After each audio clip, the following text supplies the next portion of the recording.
Let's unbox it and take a quick look.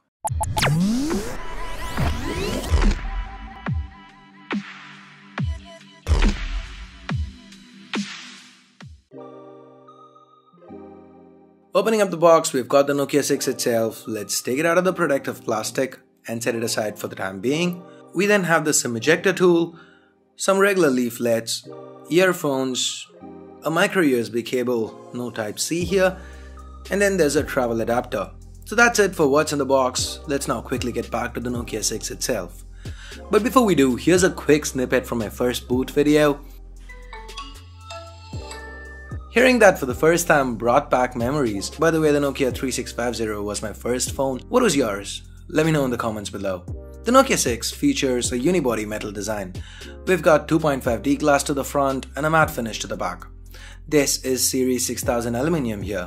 With its chamfered edges, the Nokia 6 screams premium. Feels nice in hand too. Quite sleek, 8.5mm thick and weighing in at around 170 grams. Let's now take a closer look at what's where. To the front, on top, we've got the notification LEDs, sensors, a earpiece that doubles as a speaker, an 8-megapixel camera, and the Nokia branding. That's followed by a 5.5-inch Full HD IPS LCD display, meaning a pixel density of around 400 pixels per inch. That's quite sharp for the segment. We've then got back and recent app capacitive keys that are backlit. They aren't centered and that kind of triggers the OCD in me. Anyway, the home key is not backlit, but this is a capacitive key that doubles as a fingerprint scanner. Initial impressions feels quite quick and responsive. To the back, we've got a secondary noise cancelling microphone, a 16-megapixel camera with a dual tone dual LED flash and Nokia branding. I love how the antenna bands are hit here. Kinda iPhone-esque, but with the same color tone, so nice. The 3.5mm headphone jacks present up top, volume rockers to the right, primary microphone, micro USB port and the speakers reside at the bottom. To the left, we've got a hybrid tray, meaning you can add either 2 SIM cards or a SIM and a micro SD card. While the Nokia 6 feels very premium, the chip inside's anything but. This phone's powered by the entry-level Snapdragon 430 chip.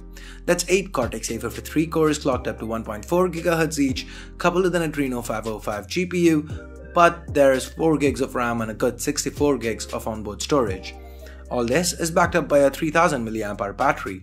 The Nokia 6 runs on Android 7 Nougat with Nokia's own custom UI, which is basically built on CyanogenMod 14. So once you look past the theme here, it's all quite close to stock. You don't get an app drawer on first boot, but you can enable it from the settings.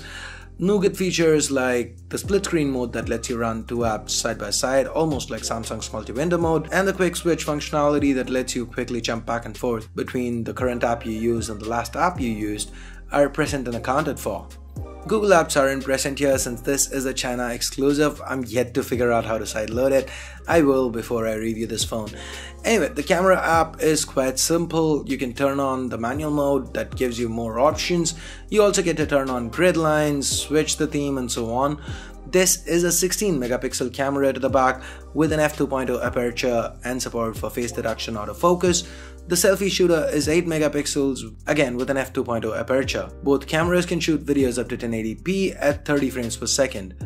These samples you're seeing were quickly shot around the office. If you want me to do an in-depth camera review of the Nokia 6, let me know in the comments below. This phone is priced at 1699 yuan, that's about 17,000 Indian rupees or about $250 US. That is definitely more expensive than others with similar internals. Is this a case of HMD Global trying to cash in on the Nokia nostalgia? Or is it due to the premium build and other hardware like the camera or dual speakers, Dolby Atmos, etc.? I'll have more to say in the full review. So that's it for this quick unboxing video. If you have any video requests for the Nokia 6, head on over to the comments below. If you do want to pick a Nokia 6 up, I'll leave direct links in the description below. Use them if you want to help the channel out. And give this video a thumbs up if you liked it, vote it down if you didn't. For more videos like this including that full review, hit that subscribe button down below if you haven't already. If you're already subscribed, do this to make sure you get notified as soon as a video goes live on C4eTech.